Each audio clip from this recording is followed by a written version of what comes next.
Olá, oitavo ano. Tudo bem? Vamos dar continuidade às nossas aulas. Na aula de hoje, nós vamos falar sobre o período regencial, primeira aula.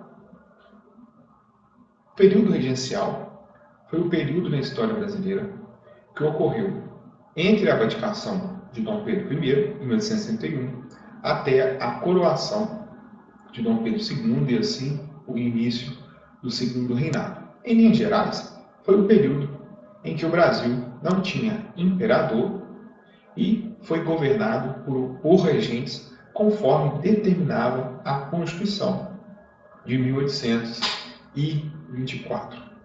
Essa regência ela teve a primeira fase como provisória, depois permanente e depois una. Esse período da história brasileira foi marcado por grandes disputas políticas entre grupos opostos, os progressistas e os regressistas.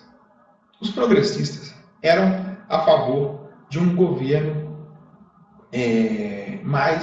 que dava mais autonomia para as províncias, ou seja, um federalismo. Já os regressistas já eram favoráveis a um governo mais centralizador e menos autonomia para as províncias, ok? Então, havia disputas entre esses grupos que queriam estar no poder, né? E assim geravam esses embates, essas tensões políticas durante o período regencial. Para somar a essa questão da crise política, vamos dizer assim, né, nós tivemos a eclosão de revoltas e movimentos separatistas. Já deu para entender, né, que o período inicial foi um período bastante conturbado, ok? Então vamos entender a primeira fase aí, né, o início do governo regencial brasileiro. Inicialmente, nós tivemos aí um avanço liberal. A partir da regência trina permanente do ano de 1861 a 1835, o Ministério da Justiça foi delegado ao padre Diogo Antônio Feijó, tá? Juntamente com os regentes Francisco Nunes Silva, João Braulio Muniz e José da Costa Carvalho. Tá? Então foi organizado aí, né, o período, a regência trina permanente, tá? O governo estava então estabelecido com a abdicação, nós tivemos uma regência provisória e agora uma regência permanente, ok?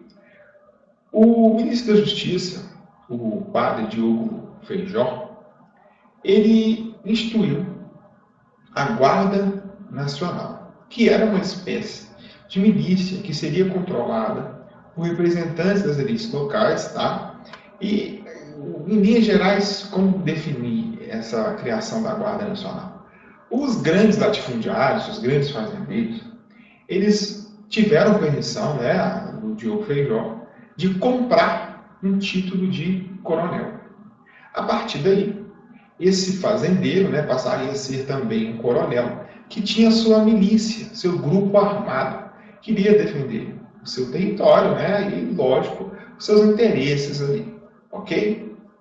É muito comum, né, que se a gente observar em romances, em novelas, né, as pessoas chamarem o fazendeiro, né, de coronel, né? Então isso vem aí dessa época, né, e institui o início do coronelismo no Brasil, que esses latifundiários, né, esses coronéis vão ser chefes políticos, né, e militares locais, ok, de determinadas aí regiões.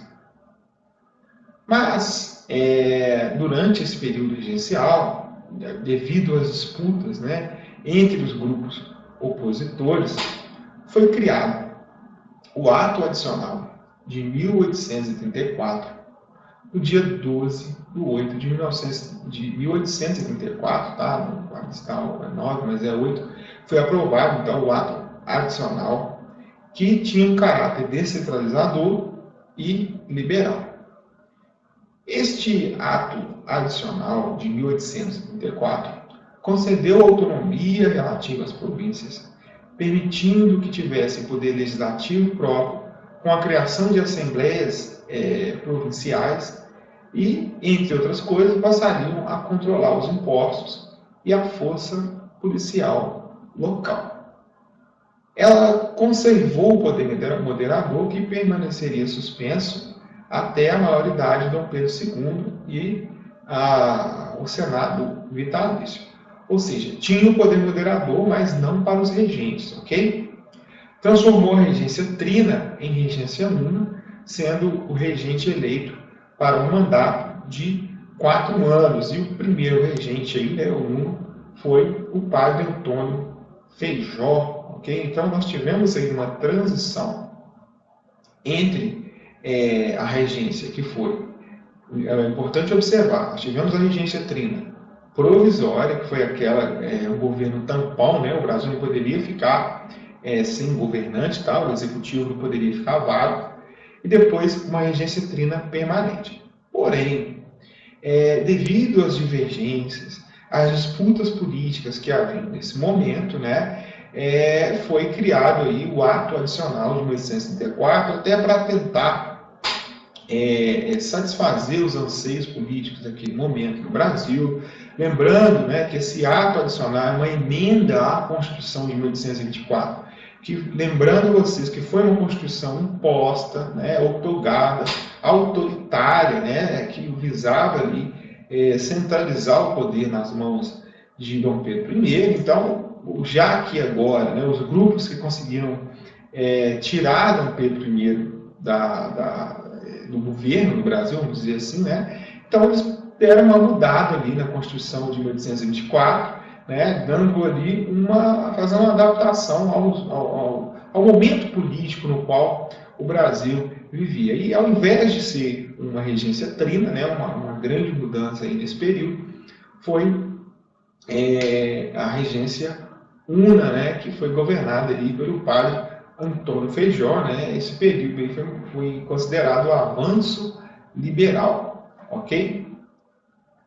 Na próxima aula, nós vamos falar mais sobre o período regencial, nós vamos falar sobre as revoltas que ocorreram nesse período, né, principalmente o movimento Farroupilha, Cabanagem, né, então foram a Sabinada, né, foram movimentos aí que balançaram, né, levantaram aí uma grande poeira, vamos dizer, no período regencial, que culminou na coroação de Dom Pedro II, né? Fizeram ali o golpe da maioridade, né? Ele com 14 anos foi considerado maior de idade para assumir o trono, pois o Brasil não precisava, não poderia ficar sem imperador, né? Devido ao medo que eles tinham ali dos movimentos separatistas conseguirem, né? Por exemplo, o sul do Brasil conseguiu se separar por 10 anos, né? Então, a regência, né, foi um período bastante conturbado aí da história brasileira, mas nós vamos falar mais sobre essas questões na próxima aula. Um abraço, até a próxima.